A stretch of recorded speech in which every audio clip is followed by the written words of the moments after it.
Students, how are you? Myself RV Singh Lodhi. मैं आज आपके लिए एक टॉपिक लेके आया हूं जिसका नाम है फैक्टर्स। स्टूडेंट्स, क्वेश्चन आता है फैक्टर्स क्या होते हैं, तो मैं बड़े सिंपल ढंग से आज आपको समझाने वाला हूं कि फैक्टर्स क्या होते हैं। हमें सभी को डिवीजन आता है, डिवाइड करना आता है, और डिवाइड में जो भी बातें हैं डिवाइजर, डिविडेंड, क्विसेंट, रिमाइंडर, तो उसी से रिलेटेड हम उस नॉलेज को लेते हुए मैं कहना चाहता हूं कि फैक्टर किसी भी नंबर के लिए अगर काम करते हैं तो उसके फैक्टर यानी जो उसको हम मल्टीप्लाई फॉर्म में लिखते हैं वो उसके लिए फैक्टर कहलाते हैं। जैसे मैंने लिखा है एग्जैक्ट डिवीजन। मैं बिल्कुल छोटा सा आपके सामने एक एग्जांपल लेके समझाना चाहूंगा कि एग्जैक्ट डिवीजन का मतलब, क्योंकि वो हमारी प्रीवियस नॉलेज है। मैं इसलिए यहाँ जैसे मैंने आपसे बात की कि मेरे पास 4 है और इस 4 से मुझे 8 को डिवाइड करना है, तो 4 2 जा 8, इसका मतलब ये कंप्लीटली डिवाइड करता है और रिमाइंडर 0 आता है। तो यहां से मुझे पता लग रहा है और आपको भी पता लग रहा है, इसे हम कहते हैं एग्जैक्ट डिवीजन 4 के लिए, क्योंकि रिमाइंडर 0 आ गया। और 8 कैन बी रिटर्न 2 into 4 और 4 into 2। तो ये 2 और 4 क्या है, इसके फैक्टर हो गए। इतनी सी बात को हमें आज सीखना था, इसी के फिर हम आगे चलते हैं। तो फैक्टर्स का मुझे लग रहा है मेरे स्टूडेंट्स को सबको समझ में आ गया होगा कि जो नंबर डिवाइड कर सके किसी को उसी के लिए हम फैक्टर के, जैसे 4 ने यहाँ 8 को डिवाइड कर दिया है। मैंने बहुत छोटी पहले स्टेप से लेके चल रहा हूं। 4 ने 8 को डिवाइड कर दिया है और 2 पे किया है और आंसर हमारा रिमाइंडर 0 आया हुआ है। तो इसीलिए हमने कहा कि 4 इसका एग्जैक्ट डिवीजर है। इट मीन्स कि 4 इसका फैक्टर है।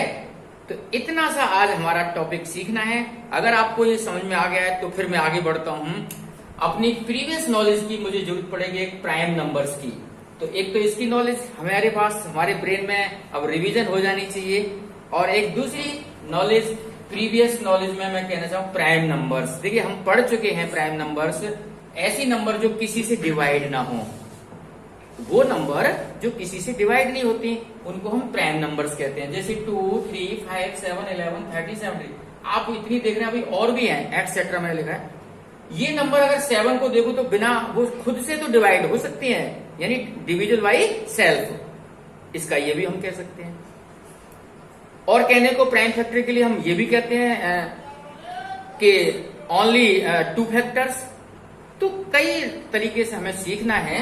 और प्राइम नंबर्स का सबसे ज्यादा इंपॉर्टेंट रोल क्या है कि वो केवल और केवल अपने आप से डिवाइड होती हैं, किसी दूसरे डिवाइड ही नहीं होती। ऐसी नंबर को हम प्राइम नंबर कहते हैं। तो स्टूडेंट आज सीखे होंगे, और इसमें मैं बताना चाहूंगा कि सबसे छोटी जो प्राइम नंबर है वो 2 है।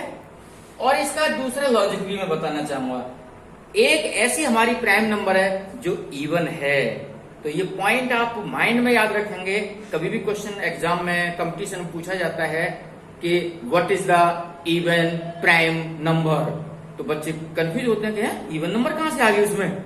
तो आपको ध्यान रखना पड़ेगा कि एक हमारी 2 नंबर ऐसी है जो प्राइम नंबर भी है और इवन भी है, बाकी कोई इवन मिलने वाली आपको नहीं है। तो स्टूडेंट अब आज स्टार्ट करते हैं आपके लिए। देखिए कितना अच्छा टॉपिक मैं लेके आया हूं, फैक्टर्स। फैक्टर्स में भी देखिए हमने जो सीख लिया, हमें पता लग चुका है फैक्टर्स में। अब फैक्टर के 2 टुकड़े हो जाते हैं, यानी 2 पार्ट्स में बढ़ता है। एक आता है ऑल फैक्टर्स और दूसरा आता है प्राइम फैक्टर्स। तो मैं पहले ऑल फैक्टर्स की बात करूंगा।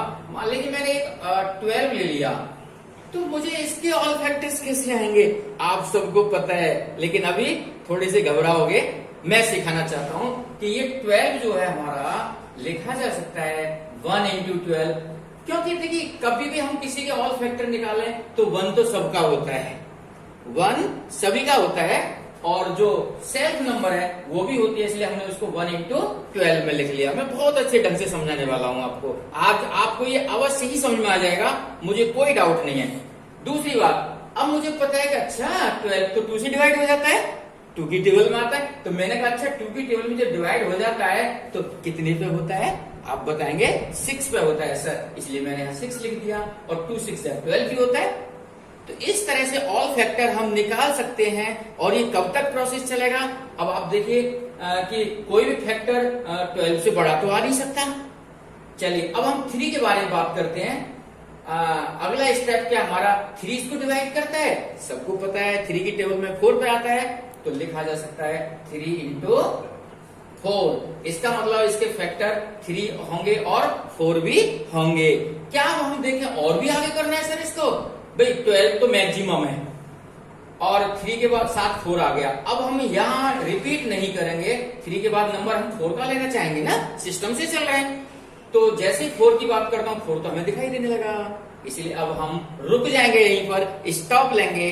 और हमें ये पता लग गया कि 12 के केवल और केवल ये 6 फैक्टर आने वाले हैं। और मैं इसको लिख सकता हूं कि ऑल फैक्टर्स, तो लिखा हुआ है ऊपर, वैसे मुझे नहीं लिखना चाहिए। मैं अब कहना चाहूंगा कि 12 को हम चाहें तो ऑल फैक्टर तो लिखा हुआ है, एक तो 1 आ गया, सिस्टम से लिख देंगे 1 2 3 और 4 6 और। तो स्टूडेंट्स आज आपको कैसा लगा कि फैक्टर का एक पार्ट हमने समझाया ऑल फैक्टर्स, और ये इसके सारे फैक्टर्स आ गए। अब देखिए मैं आपको एक यहाँ से डिवीजन बताता हूँ। 1 से डिवाइड करेंगे एग्जैक्टली हो जाएगा, 2 से करेंगे 6 पे चला जाएगा, 3 से करेंगे 4 पे चला जाएगा, 4 से करेंगे 3 पे चला जाएगा, 6 से करेंगे 2 पे चला जाएगा, और 12 से करेंगे तो 1 पे चला जाएगा। इसका मतलब हुआ एग्जैक्ट डिवाइड। अब कोई कहे सर इसमें तो हम 8 भी ले सकते हैं। अरे भैया 8 कैसे ले सकते हैं? 8 से अगर डिवाइड करके देखें तो रिमाइंडर आएगा, तो जब रिमाइंडर आएगा तो हम उसको फैक्टर नहीं मानेंगे। अब मैं आता हूं दूसरी तरफ प्राइम फैक्टर्स। तो स्टूडेंट मुझे लग रहा है आपको क्लियर हो गया होगा कि ऑल फैक्टर्स हम किसी नंबर के कैसे फाइंड करते हैं अपनी डिवाइड मेथड से, और हमें प्रैक्टिस है इसलिए हमने छोटा नंबर था इजीली फाइंड आउट कर लिए। Tell me pretty lies, look me in the face, tell me that you love me, even if it's